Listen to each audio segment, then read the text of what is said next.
Skuad timnas Indonesia akan mulai berkumpul untuk jalani pemusatan latihan TC, persiapan untuk melawan timnas Irak dan Filipina dalam lanjutan grup F putaran kedua kualifikasi Piala Dunia 2026 zona Asia.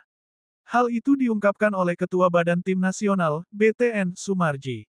Sumarji menyampaikan bahwa dirinya sudah berdiskusi langsung dengan pelatih Shin Tae-yong terkait hal itu.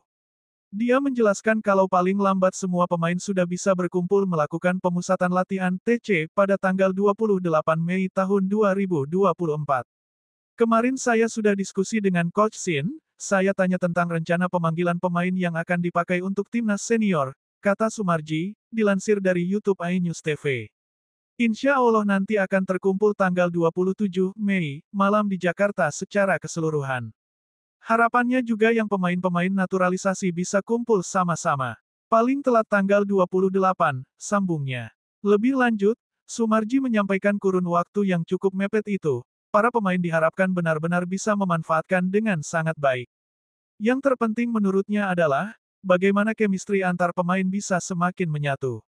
Sehingga waktu yang ada itu akan kita pakai untuk menggelar TC agar pemain akrab kembali.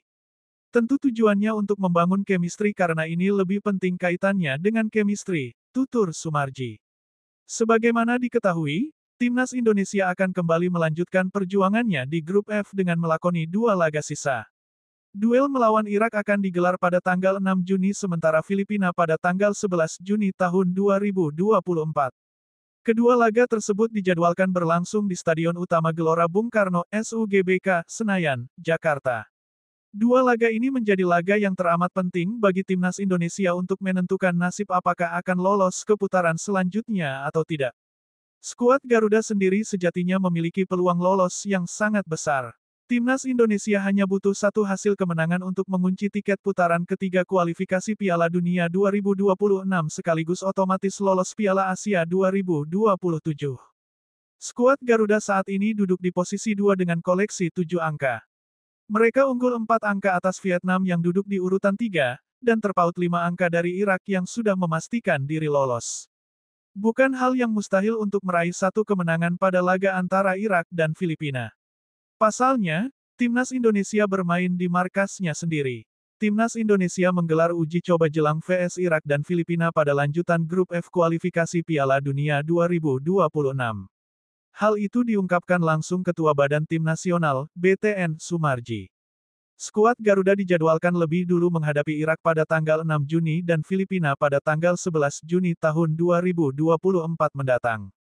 Dua pertandingan tersebut akan digelar di Stadion Utama Gelora Bung Karno, SUGBK, Senayan, Jakarta.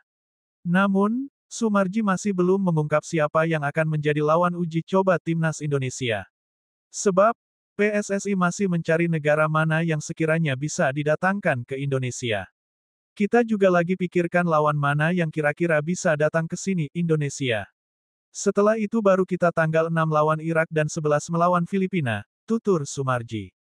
Santer kabar Malaysia akan menjalani laga uji coba melawan timnas Indonesia. Bukan tidak mungkin kalau tim berjuluk Harimau Malaya itu yang nantinya akan menjadi lawan skuad Garuda. Apalagi, mereka merupakan negara tetangga sehingga cukup mudah untuk melakukan perjalanan ke tanah air. Pertandingan uji coba antara timnas Indonesia dan Malaysia menjadi sorotan bagi para penggemar sepak bola di kawasan Asia Tenggara.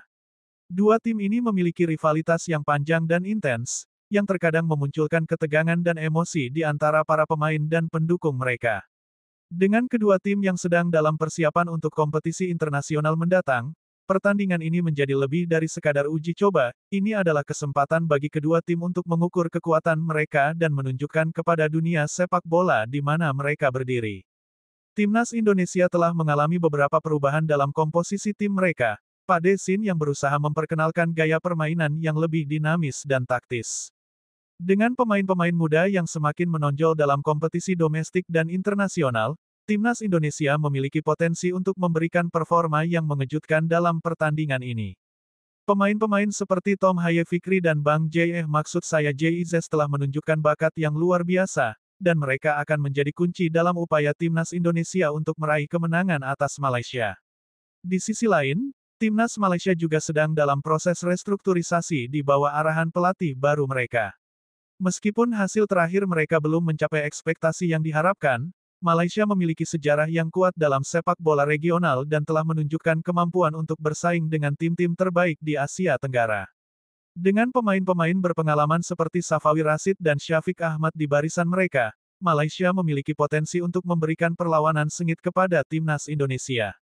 Pertandingan ini diprediksi akan menjadi pertarungan ketat antara dua tim yang memiliki gaya permainan yang berbeda. Timnas Indonesia cenderung lebih menyukai permainan menyerang yang cepat dan agresif, sementara Malaysia lebih cenderung untuk mengandalkan pertahanan yang kokoh dan serangan balik yang tajam. Strategi yang dipilih oleh kedua tim akan menjadi kunci dalam menentukan hasil akhir pertandingan. Faktor lain yang mungkin memengaruhi hasil pertandingan adalah kondisi fisik dan mental para pemain, serta dukungan dari pendukung di tribun. Kedua tim akan berusaha untuk memanfaatkan momentum dan mengontrol permainan sejak awal dan hasil akhirnya mungkin akan ditentukan oleh momen-momen krusial dan keputusan taktis yang dibuat oleh pelatih dan pemain. Yang pasti, pertandingan ini akan menjadi tontonan yang menarik bagi para penggemar sepak bola di seluruh Indonesia, Malaysia, dan Asia Tenggara secara keseluruhan. Tapi Indonesia pasti menang ya bolo awok awok awok. Oke, jangan lupa subscribe ya bolo, wakakak.